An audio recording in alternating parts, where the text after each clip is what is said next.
All right, 7th graders, we're going to take a little bit of time here to review the notes from yesterday on types of numbers and correct the left side of your types of numbers practice worksheet. So if you can have out your notes right now, your types of numbers practice, and a calculator and pencil if needed while we go through this lesson.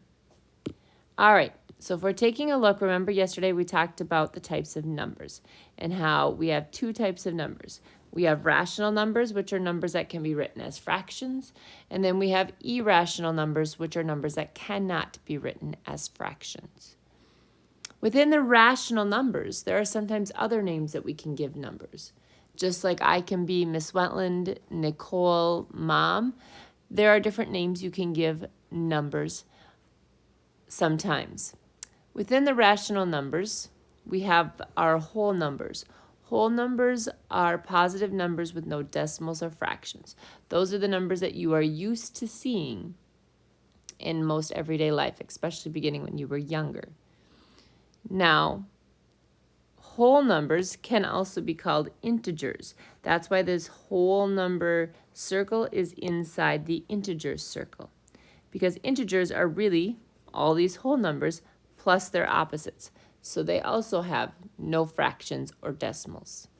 So that means like 85 is a whole number and it's an integer and also a rational number because you can write it as a fraction. 23 is a whole number and an integer, but its opposite, negative 23, is only an integer because it is not a positive number. But we have some numbers that are fractions and decimals, which would then be considered rational numbers. Those we wrote around the outside edge. The ones we have to be careful for are decimals. We have to look and see if decimals are terminating, which means they end, or if they're repeating. If they are terminating or repeating, we know from our last lesson that you can write them as fractions, so therefore they are rational numbers.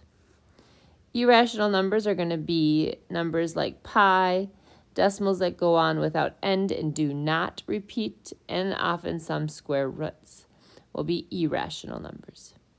Irrational numbers can never be whole or integers. They are simply just irrational. We do have to keep in mind that numbers can take different forms, just like 2/3 did in the movie. So we have to think about the form of the number as well.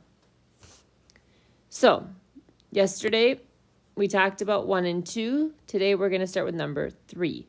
So if I take a look at number 3, I can see the number 1,308. It might be good to start with asking yourself, is it a whole number? Is it a positive number with no decimal or fraction? Yes. So therefore, I can put a W for whole. If it's a whole number, then notice that it is also inside this integer circle. So I can also put an I, which makes it then a rational number. So check to see, did you have WIR for number 3? Square roots, remember that you need to put those in your calculator. So if you put the square root of 102 in your calculator, you're going to see that it's going to give you back the square root of 102. That's because it can't give you an exact answer. If you hit that kind of little like double arrow part of your calculator down at the bottom right, it will change it to a decimal, but you're going to see that decimal goes on without end, so it's not terminating, and there is no repeating part of it, no part where you could put a line over it. So therefore, this one is considered an irrational number.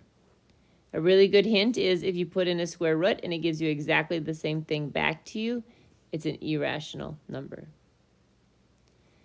Put 48/8 into your calculator using your ND button, and what do you notice? It becomes the number 6. So now go back and say, is 6 a positive number with no decimal or fraction? Yep, so it's a W. And if it's a W, it's also in the integer circle, which means it's also a rational. All whole numbers are going to be integers and rational, but not all integers are whole or all rational numbers are whole. Okay? Negative 72. Is it a whole number? No, because it's not positive. So then I go up to this one and say, is it a whole number and they're opposite with no decimals or fractions? Well, there's no decimals or fractions, but I can see here that it is the opposite of a positive 72, which would make it an integer.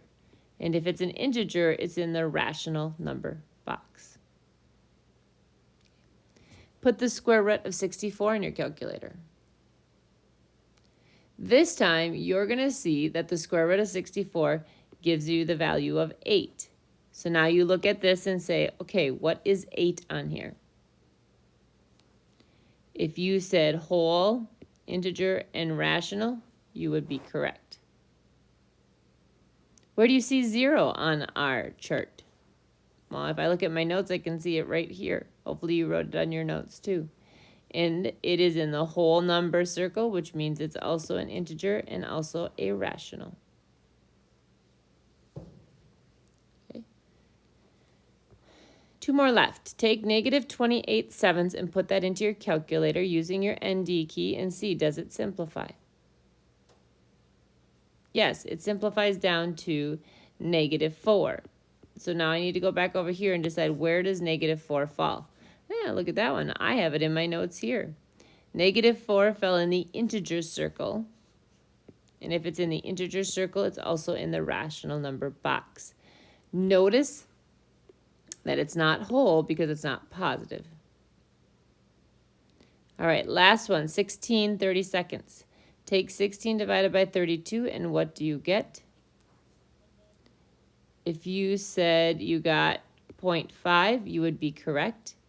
0.5 is not a whole number because it is a decimal, which means it's also not an integer. So now you have to ask yourself, is it a terminating decimal or a repeating decimal? It's a terminating decimal, so therefore it is a rational number. You also know it's a rational number because, hey, look, it's a fraction. And rational numbers are numbers that can be written as a fraction. Hopefully this helps you out. Your assignment or next task is going to be now to complete the right side that is due for tomorrow. Give it your best shot on whether or not you think the numbers are rational or irrational. And if they're rational, are they a whole or integer as well? Or both. Thank you and have a great day.